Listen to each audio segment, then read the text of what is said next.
మీ Rukmini YouTube channel. ఈరోజు పురుష సూక్తంలోని 4-5 మంత్రాల గురించిన వివరణ చెప్పుకుందామండి. పురుష సూక్తంలో 2 కోవల సృష్టిలు చెప్పబడినట్లు సాయనుడు వివరిస్తాడు. మొదటిది పూర్వ సృష్టి, రెండవది ఉత్తర సృష్టి. పూర్వ సృష్టిని 4-5 మంత్రాలలో వివరించబడింది.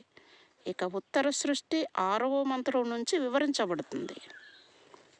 4వ మంత్రం: త్రిపాదూర్ధ్వముదైత్పురుషः పాదోశ్చేహ భవాత్ పునః తతో విశ్వం వ్యక్రామతు శాసనానసనే అభి తస్మాద్విరాడజాయత విరాజో అధిపూరుషः సజాతో అత్యరిచ్యత పశ్చాద్భూమిమథో పురః.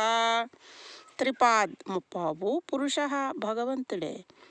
ఊర్ధ్వః పైన, ఉదయిత్ నెలకొని ఉన్నాడు. అస్య ఆయన, పాదః పావుభాగం, ఇహ ఇక్కడ, పునః మళ్ళీ, అభవాత్ ఆవిర్భవించింది, తతః తదనంతరం, శాసన అనసనే ప్రాణులలో, జడ పదార్థాలలో, విశ్వత్ అంతా, అభివ్యక్రామత్ చొరబడి వ్యాపించాడు. తస్మాత్ ఆ ఆది పురుషుని నుండి విరాట్ బ్రహ్మాండము, అజాయత ఉద్భవించింది.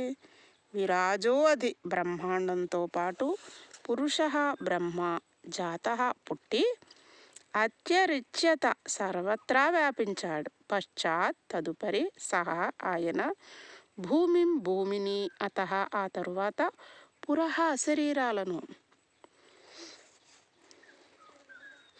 భగవంతుని ముప్పాతిక భాగం పైన నెలకొని ఉంది. తక్కిన పావు భాగం ఈ ప్రపంచంగా ఆవిర్భవించింది. తరువాత ఆయన ప్రాణుల జడ పదార్థాలన్నింటిలో చొరబడి వ్యాపించాడు. ఆ ఆది పురుషుని నుండి బ్రహ్మాండం సముద్భవించింది. బ్రహ్మాండంతో పాటు బ్రహ్మ ఆవిర్భవించి సర్వత్రా వ్యాపించాడు.